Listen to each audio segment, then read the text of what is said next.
Sakit sendi merupakan salah satu keluhan kesehatan yang umum terjadi pada orang dewasa, terutama seiring bertambahnya usia.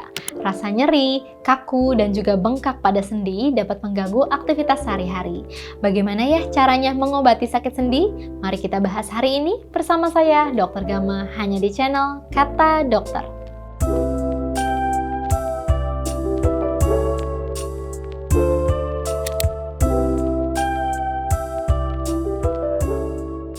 Jadi, penyebab nyeri sendi itu banyak ya faktornya. Ada yang disebabkan oleh akumulasi dari asam urat. Ada juga yang disebabkan oleh inflamasi peradangan, contohnya rheumatoid.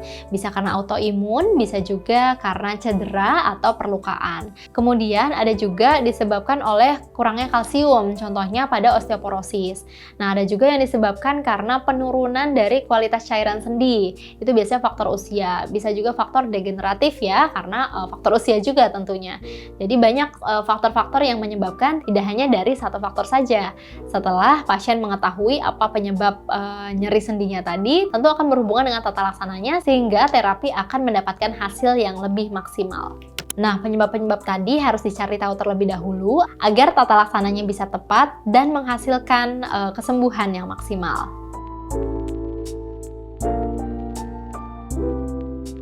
Nah, tergantung dari jenis nyeri sendinya ya. Kalau untuk yang rheumatoid itu ada yang pada usia tua, namun jangan salah autoimun juga bisa terjadi pada usia muda atau anak-anak. Tapi jika penyebabnya osteoartritis, kemudian pengapuran sendi, lalu ada juga penurunan kualitas dari cairan sendi, biasanya beresiko terjadi pada usia lanjut. Karena semakin tinggi usia akan menyebabkan degeneratif pada jaringan-jaringan yang ada di sekitar sendi. Kemudian ibu-ibu yang hamil atau ibu-ibu yang baru melahirkan ini juga mengalami resiko pengurangan kalsium dalam tubuh karena kalsium digunakan untuk proses perkembangan janin sehingga lebih rentan untuk mengalami nyeri sendi.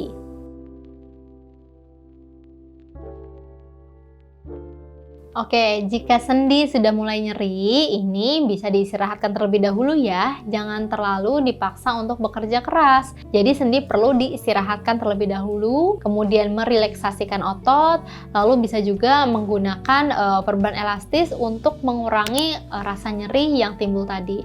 Bisa dilakukan kompres juga. Kompres ini bisa selang-seling ya, hangat dan juga dingin. Untuk nyeri sendi yang disertai dengan kontraksi otot berlebih atau nyeri otot juga bisa ditambahkan kompres hangat. Namun pada saat nyerinya hebat bisa diganti selang-seling dengan menggunakan kompres dingin. Tapi kompres hangat tadi bisa bermanfaat sekali untuk merelaksasikan otot-otot di area nyeri sendi tadi.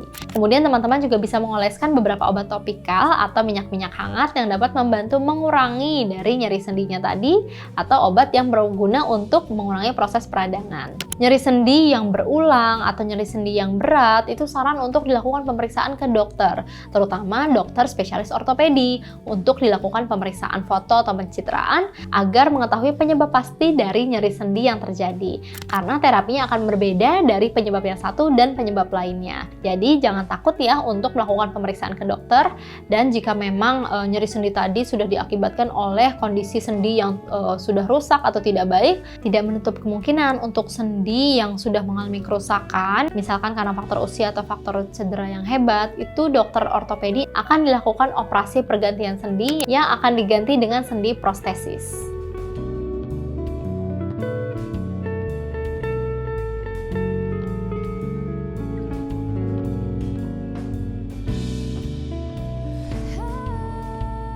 Untuk obat-obatan nyeri sendi banyak ya, salah satunya adalah obat-obatan NSAID.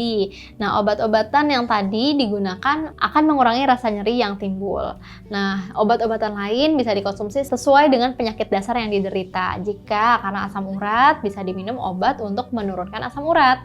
Jika karena autoimun atau inflamasi, bisa digunakan obat-obat yang menurunkan proses inflamasi atau obat-obatan, contohnya obat-obatan steroid. Cara untuk tidak memperparah rasa nyeri sendi, yang pertama tentunya jangan dulu menggunakan sendi tersebut secara berlebihan, diistirahatkan terlebih dahulu.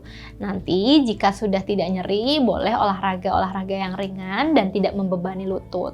Jangan lupa juga untuk selalu mengelola berat badan, karena berat badan yang berlebih itu akan meningkatkan beban pada sendi, terutama sendi lutut atau sendi di tungkai kaki bagian bawah.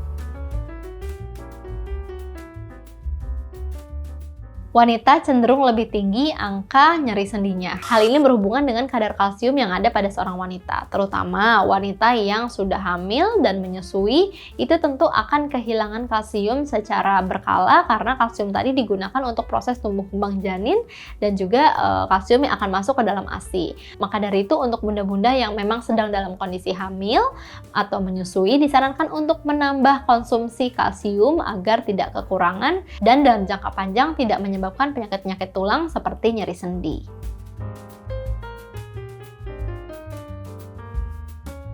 Untuk mencegah terjadinya nyeri sendi di masa tua, tentunya kita harus mengelola kesehatan dari usia muda. Jangan lupa untuk rajin konsumsi makanan yang tinggi kalsium untuk meningkatkan kandungan kalsium di dalam tubuh dan tulang kamu. Kemudian kamu juga harus rajin berolahraga ya, agar sendi-sendi kamu bisa terjaga dengan baik dengan latihan-latihan otot yang ringan. Dan jangan lupa untuk selalu mengontrol berat badan. Karena jika berat badan kamu ideal sedari dini, tentunya pada usia lanjut pun tidak akan kesulitan untuk mengelola berat badan. Dimana kita sudah tahu bahwa berat badan berlebih itu akan mempengaruhi kerja dari sendi, akan lebih berat dan lebih mudah untuk nyeri pada sendi.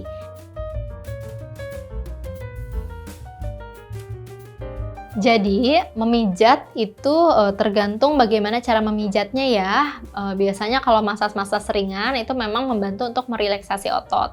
Tapi tidak boleh sembarangan. Memijat yang terlalu keras itu salah-salah akan jadi bergeser posisi dari sendi atau ligamennya.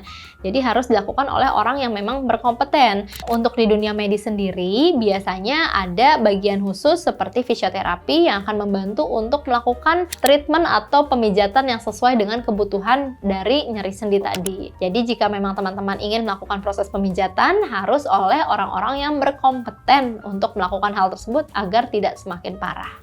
Untuk nyeri sendi sendiri boleh dikompres ya. Tadi kompresnya bisa bergantian. Awal-awal menggunakan air hangat terlebih dahulu. Jadi air hangat tadi bisa digunakan untuk merelaksasi otot-otot yang berada di sekitar sendi. Tapi jika sedang terjadi proses peradangan, bisa diganti dengan menggunakan kompres dingin agar mengurangi proses inflamasi yang terjadi di dalam sendi tersebut.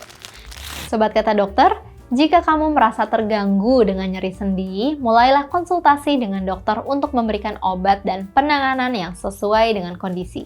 Jangan lupa ya, terapkan gaya hidup sehat dan jaga berat badan ideal agar tidak memperparah nyeri sendi, terutama di bagian lutut. Jangan lupa untuk subscribe dan berikan like juga komentar di channel Kata Dokter. Kamu berhak sehat, jangan sampai sakit berlanjut. Saya Dr. Gama, kita bertemu lagi di episode berikutnya. Bye!